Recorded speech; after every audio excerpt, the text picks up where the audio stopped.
కామారెడ్డి పట్టణంలో మున్సిపల్ ఎన్నికల్లో Janasena party 35వ ward నుండి కౌన్సిలర్ అభ్యర్థి పన్యల వనజ వెంకట్ జనసేన పార్టీ నుంచి మున్సిపల్ ఎన్నికల్లో కౌన్సిలర్ గా పోటీ చేస్తున్నారు. గ్లాస్ గుర్తుకు ఓటు వేసి నన్ను ప్రజలు ఆశీర్వదించి గెలిపించాలని పన్యల వనజ 35వ వార్డులో ఇంటింటా ప్రచారం చేశారు. జనసేన కౌన్సిలర్ 35వ వార్డు అభ్యర్థి పన్యల వనజ మాట్లాడుతూ అన్ని పార్టీలకు అవకాశం ఇచ్చారు.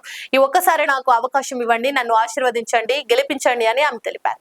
35వ వార్డులో నన్ను గెలిపిస్తే వార్డులో ఉన్న సమస్యలు, డ్రైనేజీ, రోడ్లు, లైట్లు, వాటర్ ప్రాబ్లమ్స్ అన్ని క్లియర్ చేస్తానని తెలిపారు. 35వ వార్డులో ఇంటింటా ప్రచారం నిర్వహిస్తూ జనసేన 35వ వార్డు కౌన్సిలర్ అభ్యర్థి పన్యల వనజ వెంకట్ గ్లాస్ గుర్తుకు వేసి గెలిపించాలని ఆమె కోరారు.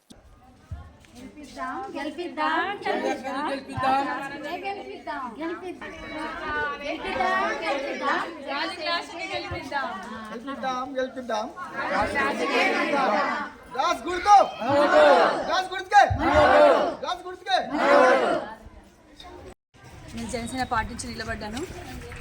మనకున్న ప్రాబ్లమ్స్ క్లియర్ చేయడానికి మీరు ఎప్పుడు అందుబాటులో ఉంటాను, మీ దగ్గరనే, మీ గల్లి దగ్గరనే ఉంటాను. మీ బిడ్డను అనుకొని నాకు ఒకసారి ఛాన్స్ చూడండి.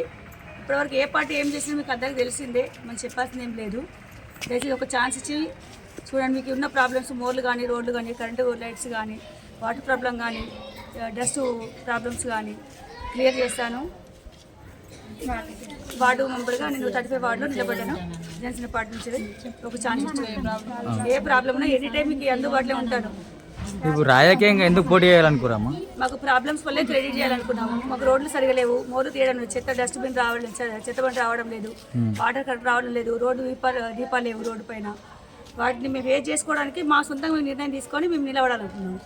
ఇప్పుడు మీరు ప్రచారం చేస్తారు, మీకు ఎట్లుంది స్పందన? మాకు బాగానే ఉందండి. మా వరకు మా వాళ్ళు ఉన్నారు. మాకు ఖచ్చితంగా మేము గెలుస్తాము, మా పనులు మేము చేసుకోగలుగుతాం అనే ధైర్యం మాకున్నది. మాకు ఇప్పుడు ఏ పార్టీ నుంచి ఎవరు కూడా ఏం చేయలేదు, చెప్పడమైనా చేతలో లేదు. అది మేము ఫేస్ చేసుకోవాలని చెప్పేసి ముందుకు వచ్చేసి నేను నిలబడ్డాను. మా వాళ్ళందరికీ మేము సేవ్ చేసి మేమందరం వాళ్ళతో కలిసి ఉండి మేము కొంచెం మనశ్శాంతిగా ఉండాలనుకుంటాము. ఏ పార్టీ చేసినా ఏది కూడా ఇప్పటి వరకు ఎలాంటి మాకు స్పందన లేదు. ఇన్ని పార్టీలు చూసినాము, ఏ పార్టీ ఏం చేయలేదు కాబట్టి మేము సొంతంగా నిర్ణయం తీసుకొని మేము రాగలిగినాము. మీ మేనిఫెస్టో ఏం చేయాలనుకుంటారు ప్రజలకు గెలిచిన తర్వాత? మేము రోడ్లు వేయించుకుంటాము, కరెంటు వీధి దీపాలు పెట్టించుకుంటాము, చెత్త బండిని రెగ్యులర్ పిలిపించుకుంటాము, మోర్లు క్లీన్గా చేయించుకుంటాము. ఏ ఆపద వచ్చినా వాళ్ళ ముందు నిలబడి వాళ్ళకి ఫేస్ చేయాలని నేను నిర్ణయించుకున్నాను. మా ఇంటి మనుషులాగా మేము పార్టీ నుంచి కాదు, మా ఇంటి మా అమ్మ, మా నాన్న, మా అక్కలాగా ఫేస్ చేయాలనుకుంటున్నామని. పార్టీ నుంచి ఫండ్స్ వస్తాయో ఏమో చేస్తామని కాదు. లేని వాళ్ళకు ఒకరు కూడా బాధలు తీర్చింది లేదు, వాళ్ళ దగ్గరకు వచ్చి ఏం చేసింది లేదు. ఎవరు కూడా పొలిటికల్గా తిరగడమే కానీ వాళ్ళ బాధను అర్థం చేసుకునే వాళ్ళే, వాళ్ళ బాధ తీర్చేవాడు కూడా లేరు. ఎంతమంది పోటీ చేస్తారు జనసేన పార్టీ నుంచి కామారెడ్డిలో? నలుగురు.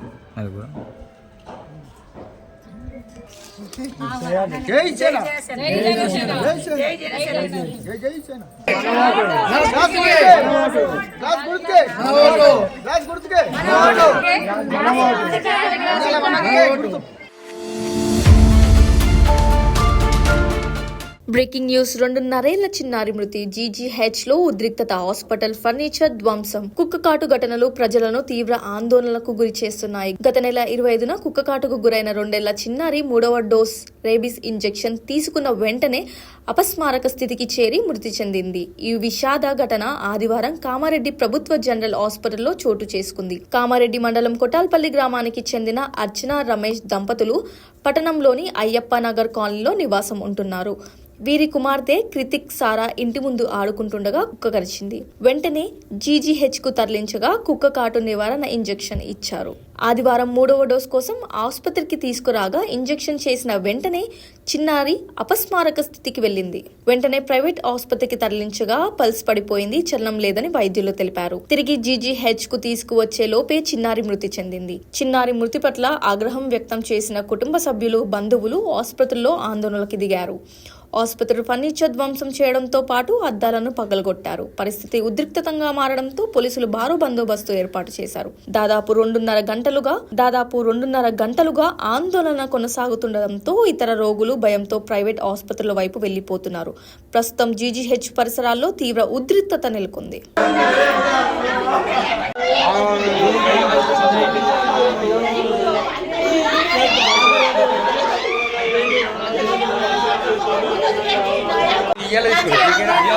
ఇప్పుడు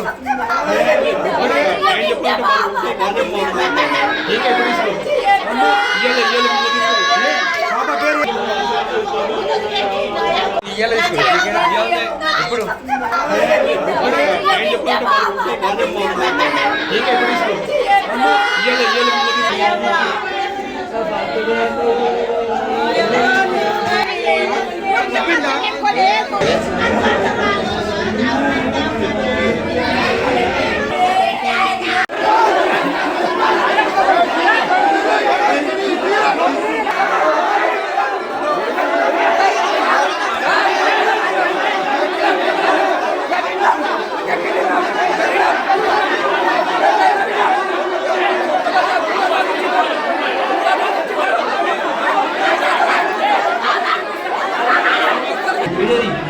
అన్న రాయిసారి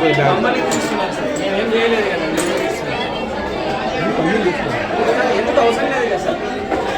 ఓ బ్రదర్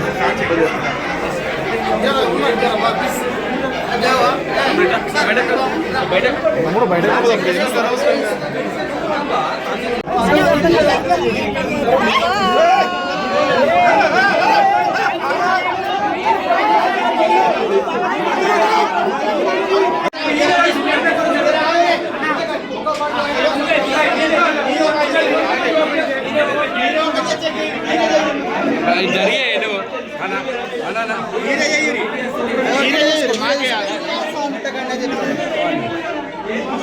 ఆల్రెడీ 2 బాక్సులు పోయినాయి అన్న. 2 బాక్సులు పోయినాయి ఆల్రెడీ. మళ్ళీ వచ్చినాయి అది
గుర్తు తెలియని మగ వ్యక్తి సగభాగం మృతదేహం లభ్యమైన ఘటన కామారెడ్డి జిల్లా కేంద్రంలోని స్థానిక సిఎస్ఐ చర్చ్ కాంపౌండ్ గ్రౌండ్ లో లభ్యమైంది.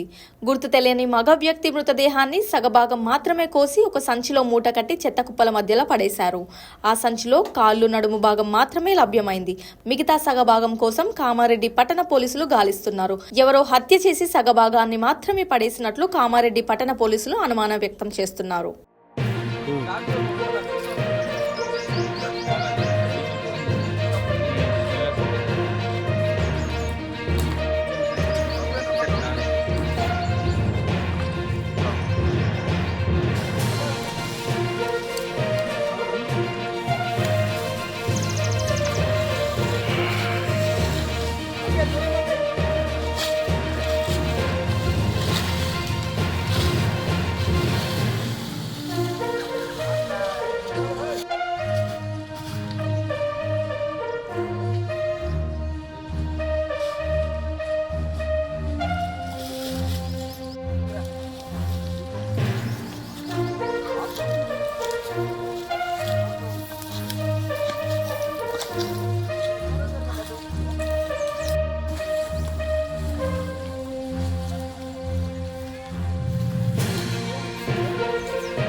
లైక్ చేయండి, షేర్ చేయండి, సబ్స్క్రైబ్ చేయండి. మరిన్ని వీడియోల కోసం బెల్ సింబల్ పై క్లిక్ చేయండి.